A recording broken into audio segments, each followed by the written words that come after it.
নারী সংস্কার কমিশন গঠন করা হয়েছে।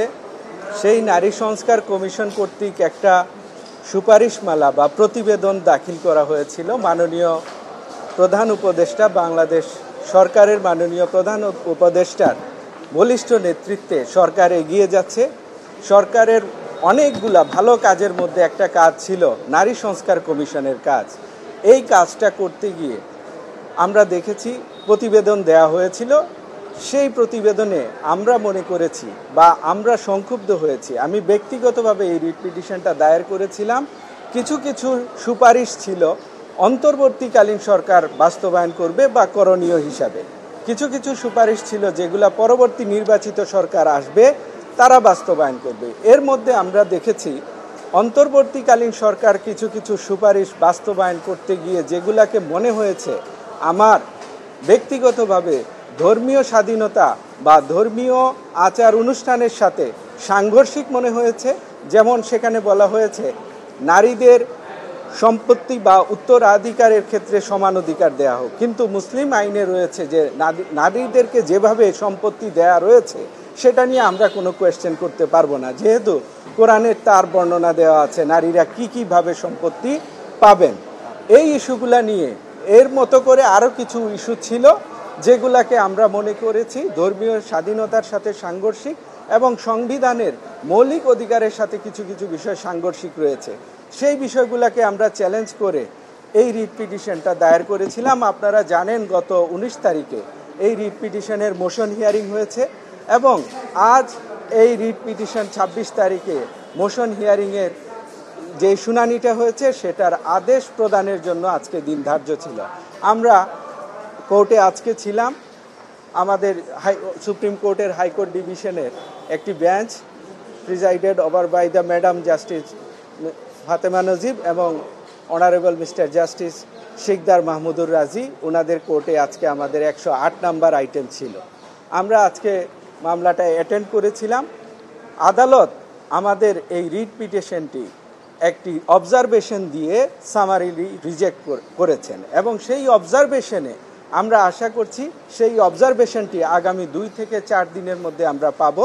আদালতে আমরা জিজ্ঞেস করেছিলাম যে এই অর্ডারটা আমরা কবে পেতে পারি। আদালত বলেছেন যেহেতু এই রিট পিটিশনটা সামারিলি রিজেক্ট হবে সেহেতু এটাতে আমরা অবজারভেশন দিব।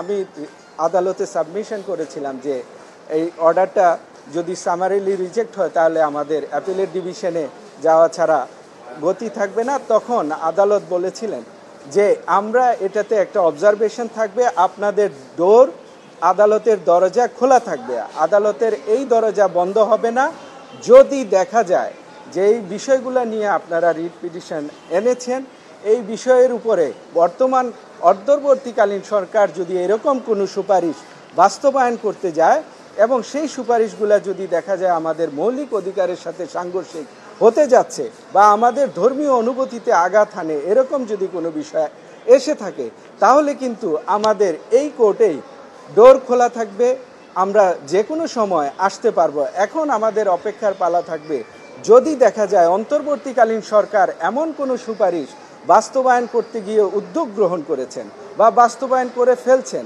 বা করে ফেলেছেন এরকম যদি কোনো আমাদের কাছে নজরে আসে তাহলে সেই বিষয়গুলো নিয়ে আমাদের যেহেতু এই আদালতে ডোর ওপেন আছে আমরা আবার রিট পিটিশন নিয়ে হাজির হতে পারবো। আদালত আমাদেরকে বলেছেন যদি এরকম কিছু আপনারা দেখেন বা হয় তাহলে আপনাদের জন্য এই আদালতের ডোর ওপেন থাকবে। শুধু আপনাদের জন্য না, সকলের জন্য এই আদালতের ডোর ওপেন থাকবে। এই অবজারভেশন দিয়ে আদালত আমাদের রিট পিটিশনটি সামারিলি রিজেক্ট করেছেন এবং আমরা আদেশটি পাওয়ার পরে আপনাদেরকে আপডেট জানাতে পারবো যে সেই আদেশে কি কি অবজারভেশন আছে। সেই অবজারভেশনগুলো পেলে আমরা আরও বেশি সুনির্দিষ্টভাবে আপনাদেরকে ইনফর্ম করতে পারবো। দেখুন, আমরা আপিল বিভাগে হয়তোবা যাওয়ার প্রয়োজন পড়বে না যদি আমরা দেখি আমাদের এই অবজারভেশনে আমাদের যে কাঙ্ক্ষিত যে প্রতিকার আমরা চেয়েছি সেটার যদি কাঙ্ক্ষিত উত্তর বা সেটার যদি কাঙ্ক্ষিত কোনো নির্দেশনা, দিক নির্দেশনা, অবজারভেশন আমাদের আদেশে চলে আসে তাহলে কিন্তু আর আমাদের অ্যাপিলেট ডিভিশনে যাওয়ারও প্রয়োজন হবে না। আমরা এই আদেশেই সন্তুষ্ট। যদি আমরা সেই আদেশটা পেয়ে যাই আগামী 2 থেকে 4 দিনের মধ্যে আমরা পুরো অবজারভেশন সহ এই রিট পিটিশনের অর্ডারটি পাবো। সেই অর্ডারটি পাওয়ার পর আমরা আশা করি আপনাদেরকে আপডেট করতে পারবো।